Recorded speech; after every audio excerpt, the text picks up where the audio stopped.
ಏನಿಲ್ಲ, ನಾನು ಸುಮಾರು ಕಾಲೇಜಲ್ಲಿ ಇದ್ದಾಗಲೇ ಒಂದು ಸ್ವಂತ ಅತ್ತೆ ಮಗಳನ್ನೇ ಇಷ್ಟಪಟ್ವಿ. ಅವಳೇ ನಂಗೆ ಪ್ರಪೋಸ್ ಮಾಡಿದ್ಲು, ಯಾಕಂದ್ರೆ ನೀನಂದ್ರೆ ನಂಗೆ ತುಂಬಾ ಇಷ್ಟ ಅಂತೇಳಿ. ಹಾ ಅಂದ್ರೆ ಅವಾಗ ಇನ್ನು ನಾವು ಇದನ್ನ ಬೇಡ ಇವಾಗಲೇ ಅಂತೇಳಿ ನಾವು ಸುಮ್ಮನೆ ಆಗಿದ್ವಿ. ಯಾಕಂದ್ರೆ ಅವಳು ನಮ್ಮ ಮನೆಯಲ್ಲೇ ಇದ್ದಿದ್ಲಲ್ಲ, ಬೇಡ ಅಂತೇಳಿ. ಅವಾಗ ಅವಳು ತುಂಬಾ ತುಂಬಾ ಇದು ಮಾಡ್ತಿದ್ಲು. ಅವಾಗ ಒಪ್ಕೊಂಡ್ಮೇಲೆ ನಾವು ಸತತವಾಗಿ ನಿಂಗೆ ಗೊತ್ತಲ್ಲ ಬ್ರೋ, ಅಂದ್ರೆ ಲವರ್ಸ್ ಅಂದ್ಮೇಲೆ ಅಲ್ಲಿ ಇಲ್ಲಿ ಹೋಗೋದು, ಹೌದು ಆಡೋದು ಎಲ್ಲ ಇರುತ್ತೆ. ಅಂದ್ರೆ ನಾನು ಅವಳಂದ್ರೆ ನನ್ನ, ಯಾಕಂದ್ರೆ ನಂಗೆ ಅಪ್ಪ ಇರ್ಲಿಲ್ಲ, ಅವಳ ಆ ಪ್ರೀತಿ ನಾನು ಕೊಡ್ತಿದ್ಲು. ಅಪ್ಪ ಇರಲಿಲ್ಲ, ಆ ಪ್ರೀತಿ ಅವಳು ಕೊಡ್ತಿದ್ಲು. ಚೆನ್ನಾಗೇ ಇದ್ವಿ, ಖುಷಿಯಾಗಿದ್ವಿ. ಬಟ್ ಅಂದ್ರೆ ಅವಳು ಪದೇ ಪದೇ ಹೇಳ್ತಿದ್ಲು ನಂಗೆ, ಬೆಂಗಳೂರಿಗೆ ಹೋಗು, ದುಡಿ, ಈ ತರ ಏನ್ ಕೇಳ್ತೆ ಅಂತ. ಅವಳಿಗೋಸ್ಕರನೇ ನಾನು ಬೆಂಗಳೂರಿಗೆ ಬಂದೆ. ಬೆಂಗಳೂರಿಗೆ ಬಂದು ನಾನು ದುಡಿಯಕ್ಕೆ ಅಂತ ಸ್ಟಾರ್ಟ್ ಮಾಡಿದೆ. ಬಟ್ ಸುಮಾರು ಕೆಲಸ ಮಾಡಿದೆ ನಾನು ಅದಕ್ಕೋಸ್ಕರನೇ, ಯಾಕಂದ್ರೆ ದುಡಿಬೇಕು, ಅವಳನ್ನ ಚೆನ್ನಾಗಿ ನೋಡ್ಕೋಬೇಕಂತೇಳಿ. ಹೀಗಿರ್ಬೇಕಾದ್ರೆ ನಂಗೆ ಗೊತ್ತಿಲ್ಲ, ಅವಳು ಬೇರೆ ಕಡೆ ಕಾಲೇಜ್ಗೆ ಅಂತ ಹೋದ್ಲು ನಾನು ಬೆಂಗಳೂರಿಗೆ ಬಂದ ಮೇಲೆ. ಎಷ್ಟು ವರ್ಷದ ಲವ್ ಬ್ರದರ್ ನಿಮ್ದು? 5 ವರ್ಷ. ಓಕೆ. ಅಂದ್ರೆ ನಾವು ನಮ್ದು ಬ್ರೇಕಪ್ ಆಗಕ್ಕಿಂತ ಮುಂಚೆ ಅವಳಲ್ಲಿ ಕಾಲೇಜ್ಗೆ ಹೋಗಿದ್ಲು. ಓಕೆ. 1.5 year ಬ್ಯಾಕ್ ಅವಳು ಕಾಲೇಜ್ ಬೇರೆ ಕಡೆ ಹೋದ್ಲು. ಆಮೇಲೆ ನಾನು ಬೆಂಗಳೂರಲ್ಲಿ ಇದ್ದೆ. ಬಟ್ ಅವಾಗ ಲಾಂಗ್ ಗ್ಯಾಪ್ ಬರುತ್ತಲ್ಲ ಬ್ರೋ. ಹೌದು, ಡಿಸ್ಟೆನ್ಸ್ ಬರುತ್ತೆ, ಯಾಕಂದ್ರೆ ನಾವು ಫೋನ್ ಕಾಲಲ್ಲಿ ಅಷ್ಟೇ ಇರ್ತೀವಿ. ಹೌದು. ಅವಾಗ ಅವಳು ಕಾಲೇಜಲ್ಲಿ ಮತ್ತೊಬ್ಬನ್ನ ಇಷ್ಟಪಡ್ತಿಲ್ಲ, ಅದು ನನಗೆ ಗೊತ್ತಿಲ್ಲ. ಅವಾಗ ಅವಳ ಫ್ರೆಂಡ್ ನಂಗೆ ಹೇಳ್ತಿದ್ಲು, ಅವಳು ಬೇರೆನೆ ಹೋಗ್ತಿದ್ದಾಳೆ, ನೋಡು. ಯಾಕಂದ್ರೆ ನಾನು ಅಷ್ಟು ನಂಬಿದ್ದೆ ಅವಳು ಆ ಥರ ಮಾಡಲ್ಲ ಅಂತೇಳಿ. ಮತ್ತೆ ಅವಳು ಯಾರನ್ನೋ ಕರ್ಕೊಬಂದು ಮತ್ತೆ ಅವಳು ಪರಿಚಯ ಮಾಡಿಸಿಲ್ಲ, ನನ್ನ ಫ್ರೆಂಡ್ ಇವಳು, ಕ್ಲೋಸ್ ಫ್ರೆಂಡ್. ಅವಾಗಲೂ ಕೂಡ ನಾನು ಅಷ್ಟೊಂದು ಇದು ಕೇರ್ ಮಾಡಲಿಲ್ಲ. ನಾನು ಏನು ಮಾಡಿದೆ, ಅವಳನ್ನು ಕರೆದೆ. ಒಂದು ಟೆಂಪಲ್ಗೆ ಹೋಗೋಣ ಅಂತ ಹೇಳಿ ಟೆಂಪಲ್ಗೆ ಕರ್ಕೊಂಡೋದೆ. ಟೆಂಪಲ್ಗೆ ಕರ್ಕೊಂಡೋದೆ, ಸುತ್ತಾಡಿಸ್ದೆ, ಎಲ್ಲ ಮಾಡಿದೆ. ಅವನು ಕೂಡ ಏನು ಹೇಳಲಿಲ್ಲ, ಇವಳು ಕೂಡ ಏನು ಹೇಳಲಿಲ್ಲ. ಎಲ್ಲ ಆದಮೇಲೆ ಮತ್ತೆ ನಾನು ಬೆಂಗಳೂರಿಗೆ ಬಂದಾದ್ಮೇಲೆ ನಿನ್ನ ಜೊತೆ ಮಾತಾಡ್ಬೇಕು, ಸಡನ್ಲಿ ಬಾ ಅಂತ ಹೇಳಿ ನನ್ನ ಕರೆದ್ಲು. ಕರೆದಾದ್ಮೇಲೆ ಮನೆಗೆ ಕರೆದ್ಲು. ಮನೆಯಲ್ಲಿ ಏನು ಹೇಳ ಅಂತಂದಾಗ ತೋಟದ ಹತ್ರ ಕರ್ಕೊಂಡೋದೆ, ಯಾಕಂದ್ರೆ ಮನೆಯಲ್ಲಿ ಜನ ಇರ್ತಾರೆ, ಅಲ್ಲಿ ಮಾತಾಡೋದು ಬೇಡ ಅಂತೇಳಿ ತೋಟದ ಹತ್ರ ಕರ್ಕೊಂಡೋಗಿ ಕುಣಿಸ್ಕೊಂಡು ಏನು ಹೇಳು ಅಂತಂದೆ. ಅವಾಗ ಅವಳಂದು, ನಿನ್ನ ಅಣ್ಣ ಅಂತ ಹೇಳ್ತೀನಿ, ನನ್ನ ಬಿಟ್ಬಿಡು ಅಂತಂದು. ಏನಕ್ಕೆ ಅಂತ ಕೇಳಿದಾಗ, ಇಲ್ಲ ನಾನು ಈ ಥರ ಸಾಗರ್ ಅನ್ನೋ ಹುಡುಗನ ಇಷ್ಟಪಟ್ಟಿದ್ದೀನಿ, ಮೊನ್ನೆ ಟೆಂಪಲ್ಗೆ ಬಂದಿದ್ದಲ್ಲ ಅವನನ್ನ ನಾನು ಇಷ್ಟಪಡ್ತಾ ಇದ್ದೀನಿ ಅಂತಂದು. ಅವಾಗ ಇಷ್ಟಪಡ್ತೀನಿ ಅಂತಂದಾಗ ನಾನು ತುಂಬ ಬೇಜಾರಾದೆ. ಅಂದರೆ ಅವತ್ತು ನನ್ನನ್ನು ನಾನೇ ಕಳ್ಕೊಂಡೆ. ಬಟ್ ಕಾಲಿಗೆ ಬಿದ್ದೆ, ನನ್ನ ಬಿಟ್ಟು ಹೋಗ್ಬೇಡ, ನೀನು ಹಚ್ಕೊಂಡಿದ್ದೀನಿ, ನಿಂಗೋಸ್ಕರ ನಾನು ಏನು ಬೇಕಾದ್ರೂ ಮಾಡ್ತೀನಿ ಅಂತೇಳಿ ಎಲ್ಲವನ್ನು ಬೇಡ್ಕೊಂಡೆ. ಸತತ ಅವಳ ಹಿಂದೆ 1 ವಾರ ತಿರುಗಿದ್ದೀನಿ. ಅವಳ ಹಿಂದೆ. ಅಲ್ಲ ಬ್ರದರ್, ಇವಾಗ ನೀವು ಲವ್ ಮಾಡ್ತಿರೋ ವಿಷಯ ಎಲ್ಲ ನಿಮ್ಮ ಮನೆಯವ್ರಿಗೆಲ್ಲ ಗೊತ್ತಿತ್ತಾ? ಅವ್ರ ಮನೆಯವ್ರಿಗೆ ಗೊತ್ತಿತ್ತಾ? ಅಂದ್ರೆ ಅಲ್ಲಿ ಅಮ್ಮನಿಗೆ ಗೊತ್ತಿತ್ತು, ನನ್ನ ಅಮ್ಮನಿಗೆ. ಅಲ್ಲಿ ಅವನ ತಮ್ಮನಿಗೆ ಗೊತ್ತಿತ್ತು. ಸೊ ಓಕೆ, ಇವಾಗ ಹಾಗೆ ಹೇಳ್ಬೇಕಾದ್ರೆ ಆಮೇಲೆ ಏನ್ ಮಾಡಿದ್ರಿ ಬ್ರದರ್ ನೀವು? ಏನು? ಇಲ್ಲ ನನ್ನ ಅವನ್ನ ಇಷ್ಟಪಡೋದು, ಆಮೇಲೆ ನೀವು 1 ವಾರ ಸತತವಾಗಿ ಅವ್ರನ್ನ ಕನ್ವಿನ್ಸ್ ಮಾಡೋದಕ್ಕೆ ಟ್ರೈ ಮಾಡಿರ್ತೀರಾ, ಅವಾಗ ಏನ್ ಹೇಳ್ತಾ ಇದ್ರು ಅವರು? ಅಂದ್ರೆ ನೀನ್ ಈ ತರ ಮಾಡಿದ್ರೆ ನಾನು ಬೇರೆನೆ ಮಾಡ್ಬೇಕಾಗತ್ತೆ ಅಂತ ಹೇಳಿದ್ರು. ಅವ್ರ ಅಜ್ಜಿ ಮನೆಗೆ ಹೋದ್ಲು. ನನ್ನ ಮನೆಯಿಂದ 1-2 ಕಿಲೋಮೀಟರ್ ದೂರ ಇದೆ ಅಜ್ಜಿ ಮನೆ. ಅಲ್ಲಿಗೆ ಹೋದ್ಲು. ಅಲ್ಲಿಗೂ ಕೂಡ ನಾನು ಹುಡಿಕೊಂಡು ಅಲ್ಲೇ 1 ದಿನ ಇದ್ದೀನಿ. ನಿಂಗೆ ಬೇಕು ಅಂತ ಕೇಳಿದ್ದೀನಿ, ಎಲ್ಲ ಕಾಲು ಹಿಡ್ಕೊಂಡಿದ್ದೀನಿ. ಮತ್ತೆ ಅವಾಗ ನನ್ನ ಫ್ರೆಂಡ್ ಕೂಡ ನಾನು ಕರ್ಕೊಂಡು ಹೋಗಿದ್ದೆ, ಬಾ ನಾನು ಹೋಗಿದ್ದು ಬರೋಣ ಅಂತೇಳಿ. ಯಾಕಂತಂದ್ರೆ ಆ ಟೈಮಲ್ಲಿ ನಾನು ಎಣ್ಣೆ ಕುಡಿಯೋದು ಕಲಿತೆ, ಎಲ್ಲ ಕಲ್ತಿದ್ದೆ. ಬಟ್ ಆ ಟೈಮಲ್ಲಿ ಅವಳು ಹೇಳಿದ್ದಿಷ್ಟೇ, ನೀನು ಇದೇ ಥರ ಟಾರ್ಚರ್ ಕೊಡ್ತಿರೋ ಕೊನೆ ಬಂದ್ಬಿಟ್ಟು ನಾನು ಸಾಯ್ಬೇಕಾಗತ್ತೆ, ಇಲ್ಲ ಅಂತಂದರೆ ನಾನು ಪೊಲೀಸ್ ಕಂಪ್ಲೇಂಟ್ ಕೊಟ್ಟು ನೀನು ಇದು ಮಾಡಿಸ್ತೀನಿ, ನಿಂಗೆ ಹೇಳೋದು ಒಂದ್ಸಲ ಅರ್ಥ ಆಗಲ್ವಾ ನಿಂಗೆ, ನಾನು ಯಾಕೆ ಹಿಂಗೆ ಮಾಡ್ತೀನಿ ಅಂತೇಳಿ. ಆಮೇಲೆ ಬಿಡಿ, ಅಂದರೆ ಆ ಟೈಮಲ್ಲಿ ತುಂಬ ನೋವನ್ನು ಅನುಭವಿಸಿದ್ದೀನಿ. ಅವನಿಗೋಸ್ಕರ ಇವಾಗ ಏನ್ ಬ್ರದರ್, ಇವಾಗ ಹೇಗಿದ್ದೀರಾ ನೀವು? ಅಂದ್ರೆ ಇವಾಗ ಬ್ರೇಕಪ್ ಆಗಿದ್ಯಾ? ಅವ್ರ ಪಾಡಿಗೆ ಅವ್ರು ಇದಾರಾ? ನನ್ನ ಹತ್ರನೂ ಬ್ರೇಕಪ್ ಆಯಿತು ಮತ್ತು ಅವನ ಹತ್ರನೂ ಬ್ರೇಕಪ್ ಆಗಿ ಮದುವೆ ಆಗಿದೆ ಇವಾಗ. ಅಂದರೆ ಅಲ್ಲಿ ಅವನ ಹತ್ರನೂ ಕೂಡ ಇವಳೇ ಬ್ರೇಕಪ್ ಮಾಡ್ಕೊಂಡಿದ್ದ. ಓಹೋ, ಅಂದ್ರೆ ಇಬ್ರನ್ನು ಬಿಟ್ಟು ಬೇರೆ ಯಾರೋ ಒಬ್ರನ್ನ ಮದುವೆ ಆಗಿದ್ದಾರೆ ಇವಾಗ ಪ್ರೆಸೆಂಟ್ ಸಿಚುವೇಶನ್ಗೆ. ಅಂದರೆ ಮದುವೆ ಸೆಟ್ ಆಗಿದ್ಮೇಲೆ ಅಪ್ಪ ಅಮ್ಮ ನೋಡಿದ ಮೇಲೆ ಅವನ ಹತ್ರ ಬ್ರೇಕಪ್ ಮಾಡ್ಕೊಂಡ್ಲ. ಮೀನ್ಸ್ ನೀವ್ ಏನ್ ಹೇಳ್ತೀರಾ ಇಂತ ಒಂದು ಹುಡುಗಿಗೆ? ನಾನು ಏನಂತ ಹೇಳಿ, ನಾನು ಇದ್ರ ಬಗ್ಗೆ ನಾನು ಏನು ಮಾತಾಡಲಿ ಬ್ರೋ. ಅಂದರೆ ಮೀನ್ಸ್ ನಾನು ಹೇಳೋದೇನಂದ್ರೆ, ಇವಾಗ ಅವರು ನಿಮ್ಮನ್ನ ಕೂಡ ಟೈಮ್ ಪಾಸಿಗೆ ಲವ್ ಮಾಡಿರೋದು, ಆ ಹುಡುಗನ್ನು ಕೂಡ ಟೈಮ್ ಪಾಸಿಗೆ ಲವ್ ಮಾಡಿದ್ದು, ಕೊನೆಗೆ ಇನ್ನ ಒಬ್ಬ ಹುಡುಗನ್ನ ಹೋಗಿ ಮದುವೆ ಆದ್ರು ಅಲ್ವಾ? ಸೊ ಮತ್ತೆ ಏನಾದ್ರು ನಿಮ್ಮನ್ನ ಕಾಂಟ್ಯಾಕ್ಟ್ ಮಾಡಿದಾರ ಅವರು ಮದುವೆ ಆದ್ಮೇಲೆ ಏನಾದ್ರು? ಮದುವೆ ಆದ್ಮೇಲೆ ಸಿಕ್ಕಿದ್ರು. ಅಂದ್ರೆ ನಮ್ಮ ರಿಲೇಷನ್, ನನ್ನ ಆಂಟಿ ಮಗಳ ಮದುವೆಯಲ್ಲಿ ಅವ್ರು ಸಿಕ್ಕಿದ್ರು. ಆ ಟೈಮ್ ಸಿಕ್ಕಿದ್ರು, ನಾನೇ ಮಾತಾಡಿಸ್ದೆ, ಚೆನ್ನಾಗಿದ್ಯಾ ಅಷ್ಟೇ. ಯಾಕಂತಂದ್ರೆ ಸಂಬಂಧಿಕರು ಮದುವೆ ಏನು ಅವಳು ನೋಡ್ದಂಗೆ ಹೋಗ್ತೀಯಾ ಅಂತೇಳಿ ಹೇಳೋದ್ ಬೇಡ, ಚೆನ್ನಾಗಿದ್ಯಾ ಅಷ್ಟೇ ಹೇಳಿ ಬಂದೆ.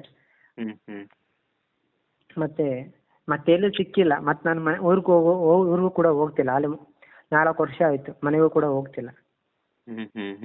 ಯಾರು ನೀವು ಮನೆಗೆ ಹೋಗ್ತಾ ಇಲ್ವಾ? ಹೋಗ್ತಿಲ್ಲ. ಏನು ವಿಷಯಕ್ಕೆ ನೀವು ಮನೆ ಬಿಟ್ಟಿರೋದು? ಅಂದ್ರೆ ಅವಳಲ್ಲಿ ಅಂದ್ರೆ ಅವಳಿಗೆ ಅಲ್ಲಿ ಬಂದಿದ್ಲ ಊರಲ್ಲಿ. ಅವಳು ಪ್ರೆಗ್ನೆಂಟ್ ಆಗಿದ್ಲ, ಅವಳು ಬಂದು ಅಲ್ಲಿ ಊರಲ್ಲಿದ್ಲ. ಬಟ್ ಅದೇ ಕಾರಣಕ್ಕೆ ನಾನು ಊರಿಗೆ ಹೋಗ್ತಿಲ್ಲ. ಓಕೆ, ನಿಮ್ಮ ಅಪ್ಪ ಅಮ್ಮ ಏನ್ ಹೇಳ್ತಾರೆ? ಅಪ್ಪ ಅಮ್ಮ ಕೇಳಿದ್ರೆ, ಅಮ್ಮಂಗೆ ಹೇಳಿದ್ದೆ ಒಂದ್ಸಲ ಕೇಳ ಅಂತೇಳಿ, ಮದ್ವೆಗಿಂತ ಅವಳು ಮದ್ವೆ ಆಗಿನ ಮುಂಚೆ ಅವಳು ಹೇಳಿದಂತೆ, ನಾನು ಯಾರಿಗ್ ಬೇಕಾದ್ರೂ ಕೊಡ್ತೀನಿ, ನಿಮ್ಮ ಮಗನಿಗೆ ಮಾತ್ರ ಏನ್ ಕೊಡಲ್ಲ ಅಂತ ಹೇಳಿದಾರಂತೆ. ಎಲ್ಲ ನಿಮ್ಮ ರಿಲೇಷನ್ಸ್ ಅವ್ರವು? ಅಂದ್ರೆ ಬೇರೆ ಯಾರು ಅಲ್ಲ, ಸ್ವಂತ ಮಾವನ ಮಗಳೇ. ಓಹೋ, ಓಕೆ ಓಕೆ, ಶೋರ್, ಕರೆಕ್ಟ್, ನೀವು ಹೇಳಿದ್ರಿ.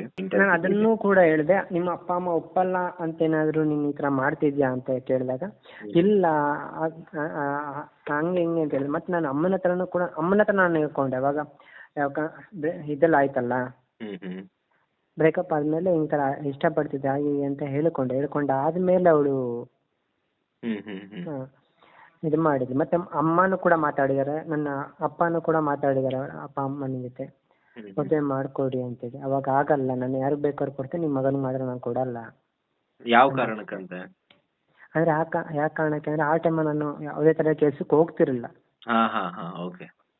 ಯಾಕಂದ್ರೆ ಆ ಟೈಮಲ್ಲಿ ನಾನು ಸಹತ 5 ವರ್ಷ ನಾನು ಕೆಲ್ಸಕ್ಕೆ ಹೋಗಿಲ್ಲ. ಯಾಕಂತಂದ್ರೆ ಇವಳ್ದು ಟೆನ್ಷನ್ ಅಲ್ಲಿ ನಾನು ಕೆಲಸ ಎಲ್ಲ ಬಿಟ್ಟೆ, ಡ್ರಿಂಕ್ಸ್ ಮಾಡ್ಕೊಂಡು ಸ್ವಲ್ಪ ಇದು ಮಾಡ್ಕೊಂಡಿದ್ದೆ. ಬಟ್ ನಾನು ಕೆಲ್ಸಕ್ಕೆ ಹೋಗ್ತಿರ್ಲಿಲ್ಲ. ಬಟ್ ಅದೇ ಕಾರಣಕ್ಕೋಸ್ಕರ ಅಂದ್ರೆ ಕೆಲ್ಸಕ್ಕೆ ಹೋಗ್ತಿಲ್ಲ, ಏನಿಲ್ಲ, ಅವನಿಗೆ ಹಿಂಗ್ ಕೊಡೋದು, ಕೆಲಸ ಇಲ್ಲ, ಕಾರ್ಯ ಇಲ್ಲ ಅನ್ನೋ ಕಾರಣಕ್ಕೆ ಅವ್ರು ಬೇಡ ಅಂತ. ಓಕೆ, ಇವಾಗ ಎಷ್ಟು ವರ್ಷ ಆಯ್ತು ನಿಮ್ದು ಬ್ರೇಕಪ್ ಆಗಿ? ಆಯ್ತು ಬ್ರೋ, ಸುಮಾರು 7 ವರ್ಷ ಆಯ್ತು. ಸೊ ಏನ್ ಹೇಳ್ತೀರಾ ಬ್ರದರ್? ನನಗೆ ಇದ್ರ ಬಗ್ಗೆ ಮಾತಾಡಕ್ ಬೇಜಾರಾಗ್ತಿದೆ ಆಕ್ಚುಲಿ. ಖಂಡಿತ ಹೇಳಿ, ಇಂತ ಒಂದು ರಿಲೇಟೆಡ್ ಇರೋ ಹುಡುಗಿರಿಗೆ ಅದು ಟಚ್ ಆಗ್ಲಿ. ಸೊ ನಿಮ್ ಕಡೆಯಿಂದ 1-2 ಮಾತನ್ನ ಹೇಳ್ಬಿಡಿ ಇಂಥವ್ರಿಗೆ.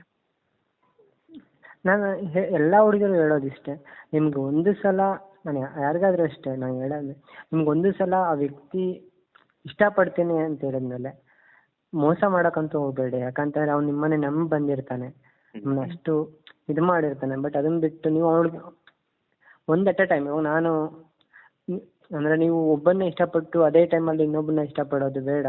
ಯಾಕಂದ್ರೆ ಅವನು ನಿಮ್ಗೆ ಮೋಸ ಮಾಡಬೇಡಿ ಅಷ್ಟೇ ನಾನು ಕೇಳ್ಕೊಳ್ತೀನಿ ಎಲ್ಲ ಹುಡುಗಿರಿಗೂ.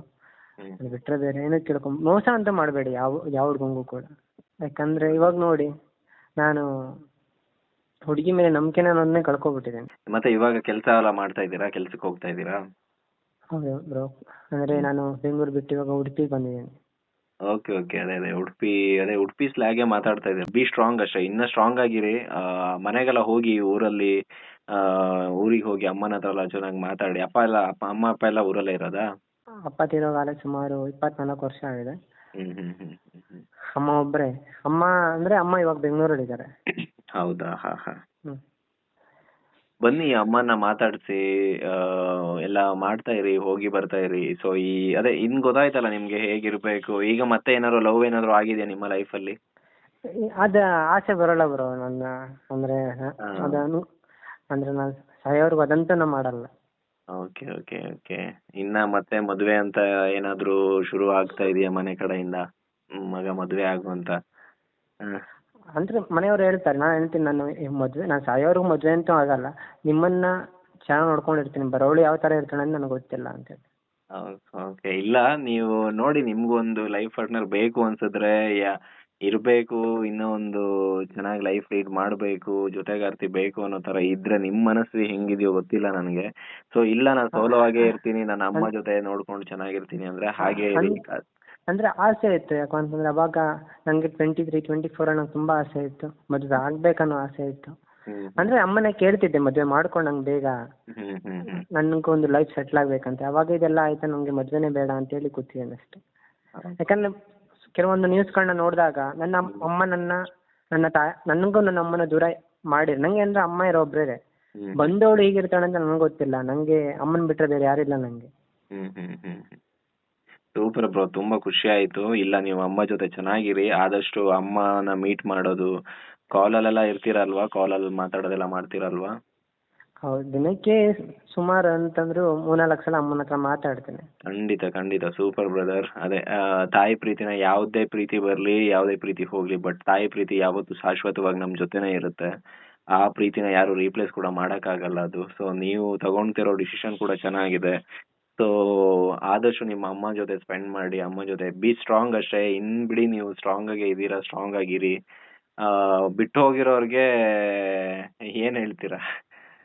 ನಾನು ಅವ್ರಿಗೆ ಏನು ಅಂತ ಹೇಳಿ ಬ್ರೋ, ನಾನು ಅವಳಿಗೇನು ಇಲ್ಲಿವರೆಗೂ ನಾನೇನು ಬೈದಿಲ್ಲ, ಹೊಡೆದಿಲ್ಲ. ಬಟ್ ಇವಾಗೂ ಅವಳಿಗೆ ಏನಂತ ಹೇಳಿ ಅಂತ ನನಗೆ ಗೊತ್ತಾಗ್ತಿಲ್ಲ ಅವರು. ಸೊ ಇರ್ಲಿ ಬ್ರದರ್, ಎಲ್ಲ ಇದ್ರು ಚೆನ್ನಾಗಿರ್ಲಿ ಅಂತಾನೆ ಬಯಸೋಣ. ಬಟ್ ನೀವು ಸೇಫ್ ಆಗಿರಿ, ಸ್ಟ್ರಾಂಗ್ ಆಗಿರಿ. ಇನ್ಯಾವುದೇ ಹೆಜ್ಜೆ ಇಡೋಕ್ಕೂ ಮುಂಚೆ 100 ಸತಿ ಯೋಚನೆ ಮಾಡಿ. ಮತ್ತೆ ಡ್ರಿಂಕ್ಸ್ ಅದು ಇದು ಅನ್ಕೊಂಡು ಮತ್ತೆ ನಿಮ್ಮ ಒಂದು ಹೆಲ್ತ್ ಇಲ್ಲ ಬ್ರೋ, ನಾನು ಎಲ್ಲ ಬಿಟ್ಟೆ. ಯಾಕಂತಂದ್ರೆ ಎಲ್ಲ ಬಿಟ್ಟು ಇವಾಗ ನಾನು ಎಲ್ಲ ಬಿಟ್ಟು 2 ವರ್ಷ ಆಗಿದೆ. ಆರಾಮಾಗಿದ್ದೀನಿ. ಯಾಕಂದ್ರೆ ನನಗೆ ಅಮ್ಮ ಬಿಟ್ರೆ ನಾನು ಅಷ್ಟೇ, ಬಿಟ್ರೆ ಬೇರೆ ಏನಿಲ್ಲ. Okay okay, super. ನಮ್ಮ ವಿಡಿಯೋಸ್ ಎಲ್ಲ ನೋಡ್ತಾ ಇರ್ತೀರಾ ನೀವು? ಹೌದು ಬ್ರೋ, ಯಾಕಂದ್ರೆ ನಿಮ್ಮ ವಿಡಿಯೋಸ್ ತುಂಬಾ ಖುಷಿ ಕೊಡುತ್ತೆ. ಯಾಕಂದ್ರೆ ನೋವಲ್ಲಿರೋರ್ಗೆ ಏನಂತಲ್ಲ, ರಾಮಬಾಣ. Thank you so much bro, ನಿಮ್ ಜೊತೆ ಮಾತಾಡಿದ್ದು ಖುಷಿ ಆಯ್ತು ಅಂಡ್ ಬೇಜಾರು ಕೂಡ ಆಯ್ತು. ಥ್ಯಾಂಕ್ ಯು, ನಂಗೆ ತುಂಬಾ ಖುಷಿ ಆಯ್ತು ನಿಮ್ಮ ಹತ್ರ ಮಾತಾಡಿದ್ದಕ್ಕೆ. Okay, thank you so much. Thank you.